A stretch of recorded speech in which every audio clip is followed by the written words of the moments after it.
You do obviously think, gosh, this could have just as easily been our plane that went down. And there's a certain amount of truth in that. You can't control the anti-aircraft gunners that are shooting at you from 25,000 feet below. That's 5 miles away. They're probably on radar. And whether they hit the first plane in the formation or the 17th plane, a lot of that is just sheer luck, sheer fate. So you do imagine you could absorb a anti-aircraft hit. I absorbed a lot of them. The last mission we flew, we had over 110 shrapnel holes in our airplane. Why? It didn't hit a gas tank or knock out the engines or break off the tail on the plane. It's to a certain extent just fate. So you do have those thoughts, but I always worked at putting that out of my mind and concentrating on the missions we had to fly that day and in subsequent days. And I think I pretty well conquered my any paralysis that might have resulted from fearing that I might be the next one to be hit. But you can't fly a bombing mission against a heavily defended target without knowing that you may never come back. It can happen to anybody. Or you can stall on takeoff. You can be overloaded. You can slide on a slippery taxi strip. Lots of things can happen to you in a bomber.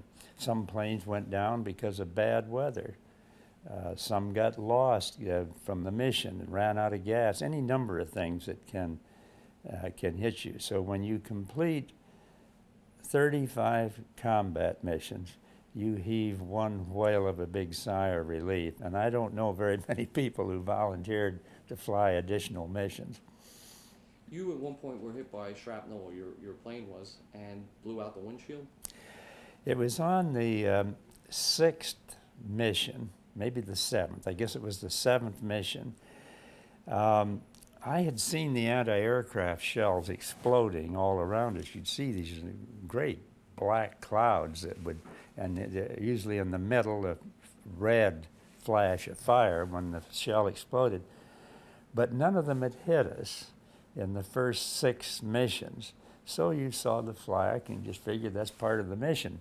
On the 7th, a shell exploded ahead of the nose of our airplane. A piece of shrapnel about that size tore through the middle of that windshield and struck a large steel girder just over the head of the co-pilot sitting on my right and myself. This girder was across our head. It smashed into that girder and fell on the floor in front of the engineer who was standing up between the two of us. It could have taken off the head of either the co-pilot or mine if it had been 8 or 10 inches left or right, or the engineer if it had been 8 or 10 inches lower.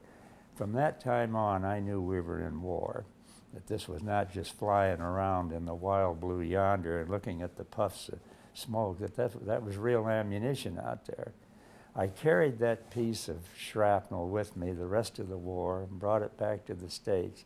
Somebody stole it one day as a souvenir. Did you ever doubt the reason for being there? Did you ever doubt that this was a moral war that you were involved in? I never doubted the purposes and the essential character of the American involvement in that war. We had to fight in World War II. We were attacked not only at Pearl Harbor, but Hitler was gobbling up one country after another in Europe. He'd have taken the whole European continent. Obviously, the Red Army stopped him in his eastward push. Some 22 million Russians died in that effort, but they killed 6 million of Hitler's crack troops. That broke his back on the Eastern Front, and the Americans and the British coming in from the West defeated him on the Western flank. But I never doubted the necessity of stopping Hitler's war machine. I never doubted the necessity of standing up to the Japanese and Mussolini's Italy. All 3 of those countries are now allies of ours. Not so 55 years ago at the time we entered World War II. I think if the United States had not entered that war, the Allies would have lost. Hitler would have reigned over Europe, and God knows what that could have meant to the American future. step them up and raise the microphone a little bit, yeah, just so just gonna raise it up just a little bit. Okay.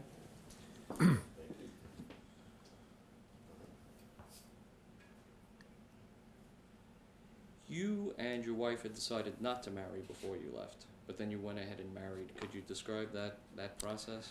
Well, I met Eleanor while we were in college. We were freshmen. We had a few dates. I walked across the campus one day and took her hand.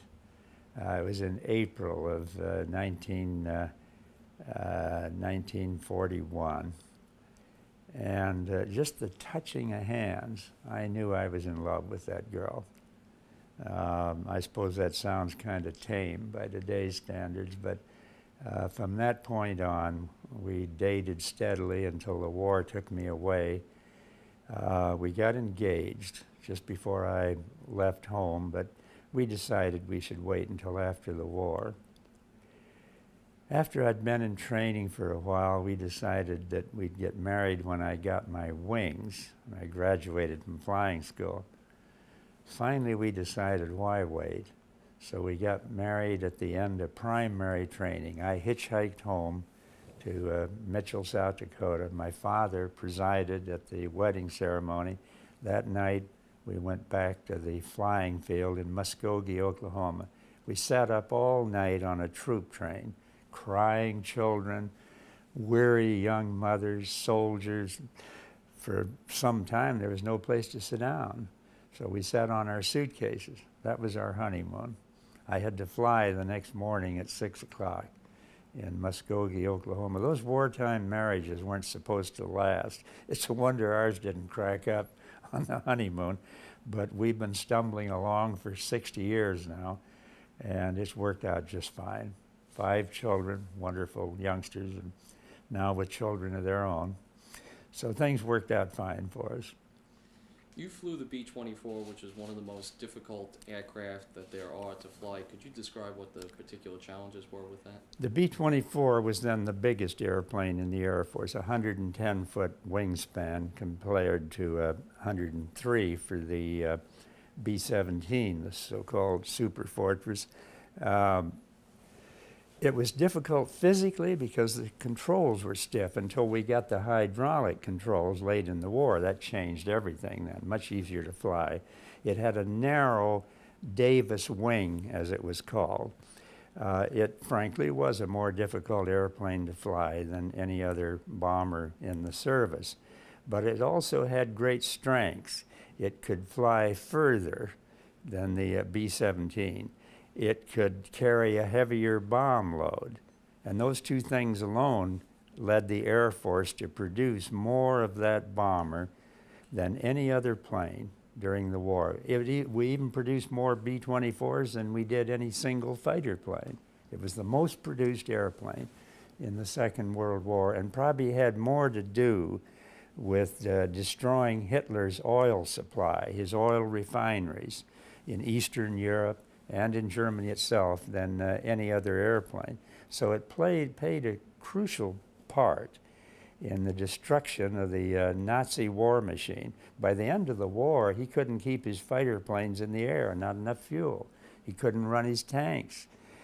Some of the heavy artillery were pulled by horses at the end of the war. So the B-24 was a crucial factor in Hitler's defeat. I can't speak about the Asiatic theater because I don't know as much about it. There was at the time a big debate between the Americans and the British about whether the targets that should be targeted were strategic things such as train lines and bridges, or I think it was Toohey Spots who wanted to go after the refineries, because if you got the oil, they couldn't do anything. Mm-hmm. Were you guys privy to that at all on your level? Or? We were. We did hear about the argument as to what the proper role of the strategic bomber was. The American Air Force decided that our function should be to hit carefully selected strategic targets, oil refineries, tank factories, airplane factories, railway marshalling yards, and that's what we concentrated on. The British loaded up those big Lancaster bombers, and they did all of their bombing at night. They would simply fly up over Berlin, see the lights, open the bomb bays, and drop the bombs. They didn't know what they were hitting down below. We didn't always hit our targets either, but we did daytime precision bombing with the use of the Norden bomb sight, and I think our record was pretty good. We sometimes missed the target. Human beings make errors. Our calculations were sometimes off. When you drop a bomb from 5 miles up with a forward speed of maybe 300 miles an hour, it takes a lot of factoring to make sure those bombs eventually end up on the target.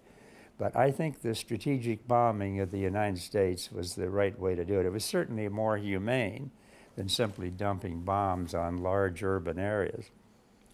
At one point, you actually dropped a bomb on a farmhouse and were torn by guilt for a long time? I was. It was, we had hit the Skoda ammunition works in Czechoslovakia that day, and we were hit over the target. We lost one engine at first, and then another went out on the way back, so I dropped out of formation. It was a bright, sunshiny day, and the crew in the bomb bay told me that one of the live bombs had lodged in the bomb rack. We had 10 500-pound bombs. 9 of them dropped. 1 of them was dangling somehow. I said, well, you guys got to get rid of that bomb. I'm not going to land this plane with a loose bomb dangling in the bomb base. So if you don't get rid of it before we get back to our home base, I'm going to have to fly out over the Adriatic, and we're going to have to drop that, we're going to have to get rid of that bomb or bail out. Well, they kept working on it, and we came down quite a few thousand feet, and right at high noon, it broke loose just over the Austria-Italian border. And it was a clear day, and you could see what happened. It hit right in the middle of a little Austrian farmyard. People that doubtless thought they were safely out of the war zone. The buildings just took off in all directions. And I thought, gosh, you know, that's too bad. Probably a family that might not even be involved in the war at all. I told that story years later on Austrian television. They had asked me to be a guest on a program they were doing on Austria in World War II. And I said, I've regretted that all these years. That night, an old Austrian farmer called the television station and said, tell the American senator who was on television tonight that that was my farm. I know because it was right at high noon. It was right in the area where he said, but we saw that lone bomber coming, and we got our family out of the house. We hid in a ditch. Nobody was hurt. And furthermore, I hated Adolf Hitler. So if bombing my farm ended that war 1 minute earlier, tell the senator not to worry about it. So I got redeemed after all these years. I don't mean I'd been brooding about it for 40 years, but I certainly thought about it a good many times and wished it hadn't happened.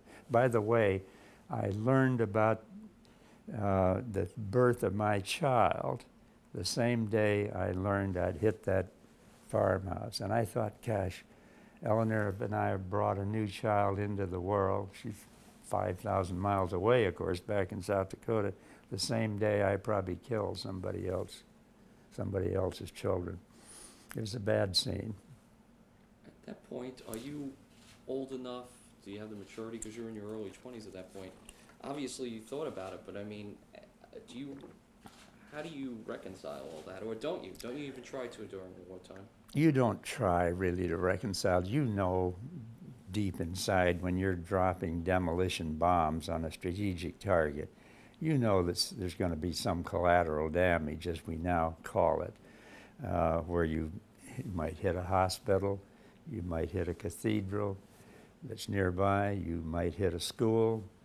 You just don't know. You bomb a railway marshalling yards. Half of those railway cars might be filled with civilians. You just don't know those things, so you don't brood about it. You figure, as General Sherman said, and I even thought about this, I was then a history major, Sherman said, war is hell. It is hell. It's hell on the civilians, it's hell on the soldiers. So you can't brood about that too much, or you'd lose your sanity. And I didn't brood about it. I thought about winning the war, knocking the Nazis out of the war, and that's what you concentrated on, winning, not worrying about who had been accidentally killed. But I kept thinking about that farmhouse and all those buildings blowing. That stayed with me for quite a while until I finally got relief 40 years later. I'm smiling now because it was a happy ending. You had mentioned briefly earlier the Davis Wing, which was a classic good news, bad news situation. What was the Davis Wing? The Davis Wing was so narrow. You had to, it was, as I say, it was 110 feet long, but it was so narrow you had to look at it and you wondered, how can that narrow wing lift a bomber that's going to weigh 60,000 pounds at takeoff with the crew and the gasoline and the ammunition, bombs and everything. It was designed by a man by the name of Davis, and when the Air Force first looked at it, they were skeptical it would work, but it worked magnificently. Now, I will have to say this, when you had that Davis wing lifting a 60,000 pound loaded bomber off the ground, and you only had 5,000 feet, most runways today at commercial airports are 10 or 12,000 feet, you used every foot of that runway every time you took off. And if you pulled it off too fast, you were in trouble. You probably crashed in the first grove of trees beyond the runway. Let me put it to you this way. I never made a takeoff in World War II, fully loaded with bombs, men, and high-octane gasoline, thousands of gallons of gasoline, without sweating out the takeoff. I sweated out most of the landings too, but it was a lot safer than most of those takeoffs. Did you feel a particular responsibility, obviously, because you were the pilot? I knew every minute that I was in the air, that I was taking off, that I was landing. I knew that not only my life, but the lives of 9 other young guys, most of them younger than I was, were at stake. Yes, you feel that very heavily. It's one of the reasons that bomber pilots probably fly a little more deliberately, a little more cautiously than fighter pilots who worry only about one pilot themselves and the guy they're trying to knock out of the sky. So yes, you, a bomber pilot, just like a commercial airline pilot today, always has in mind that there are lives of other people on the line.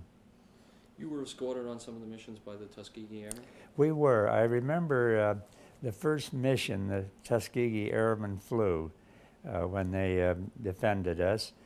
You know, there'd been all these rumors that black pilots don't have good coordination, that they're not intelligent enough, all that nonsense. Tell that to Michael Jordan, that black pilots aren't as well coordinated as the whites. They flew brilliantly. They performed well. They were well trained. They were the cream of the crop. They'd been hand-picked by the Air Corps, partly because the Air Corps was aware of the prejudice and discrimination against black people that existed at that stage in our history. They knew that these men had to work overtime to prove their equality, their worth, their effectiveness, and they achieved that. I think every white pilot who was escorted by black airmen knew that we were being protected by very brave, very well-trained, very skillful, intelligent young men. I can't say too much good about the Tuskegee Airmen. In terms of your own training, did you feel like that you were well-trained and the other pilots were well-trained? I felt that we were well-trained. I think the Army Air Corps did a wonderful job, as did the Navy Air Corps, in training pilots. I later came to understand that we had more training time than the Nazi German pilots, more training time than the Japanese Zero pilots had. We had excellent instructors. They worked with us to iron out the kinks. They washed out pilots that they thought for one reason or other weren't going to be able to stay the course.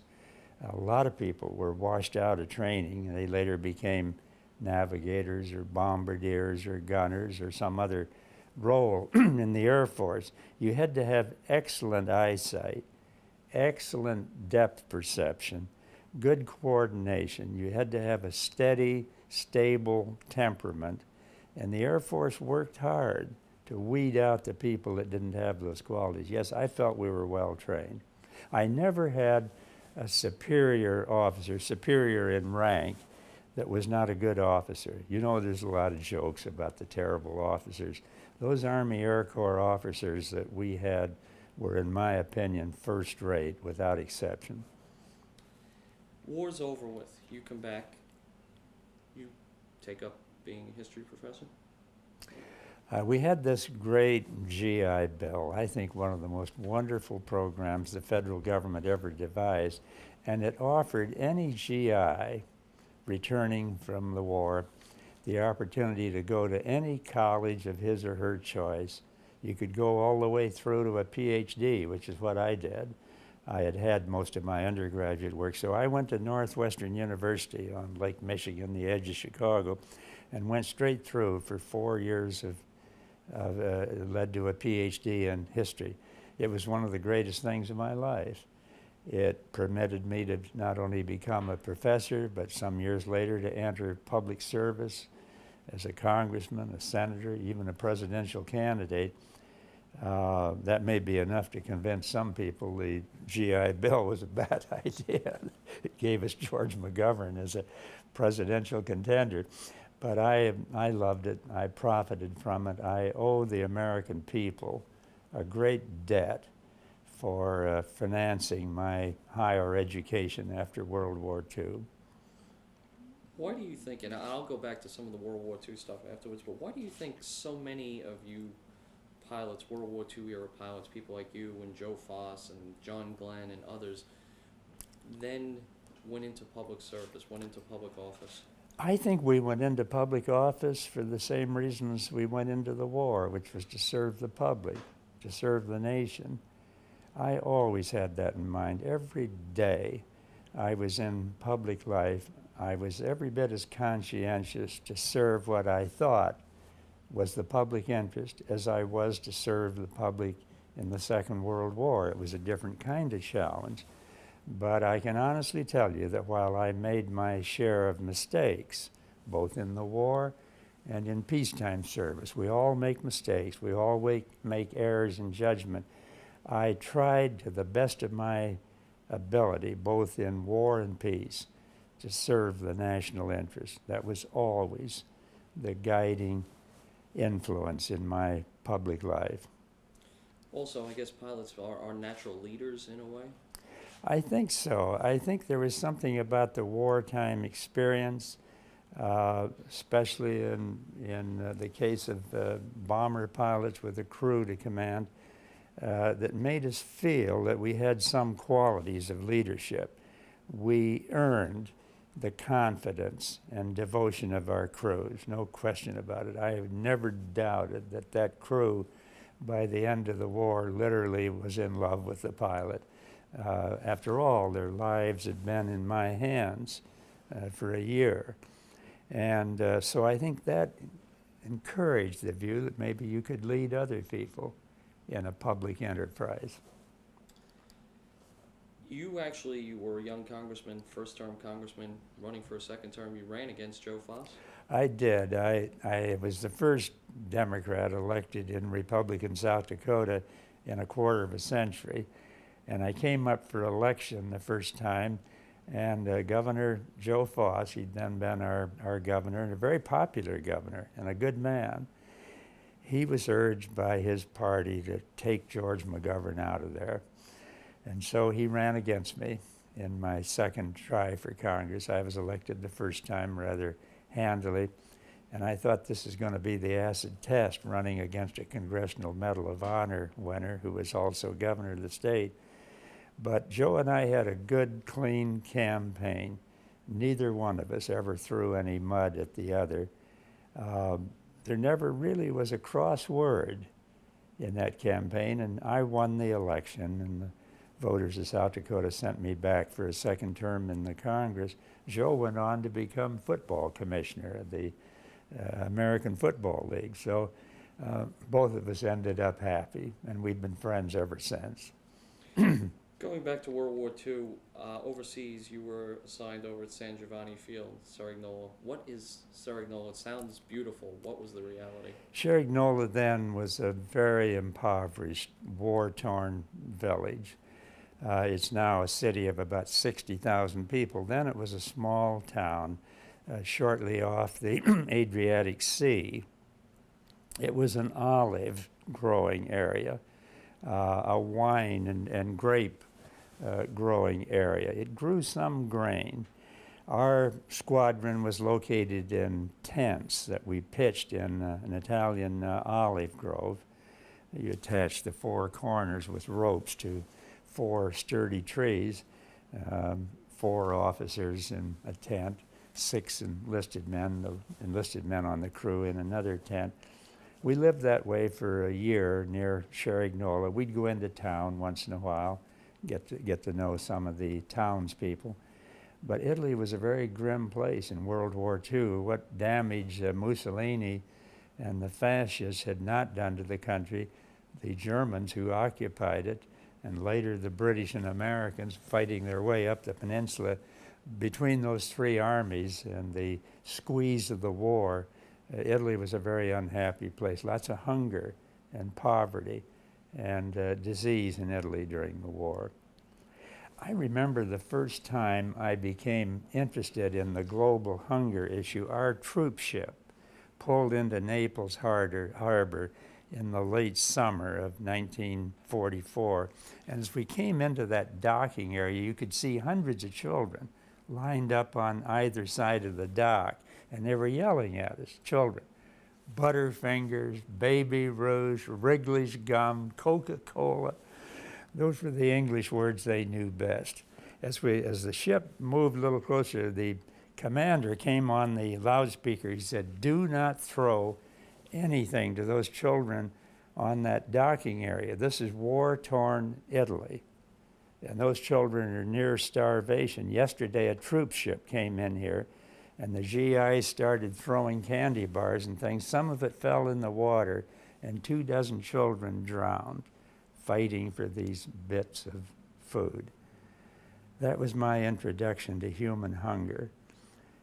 We used to wake up sometimes to young Italian mothers scratching through our garbage dumps, looking for bits of food to take home for their children. Sometimes you'd see the same young women on the streets that night selling themselves to American GIs for a few dollars.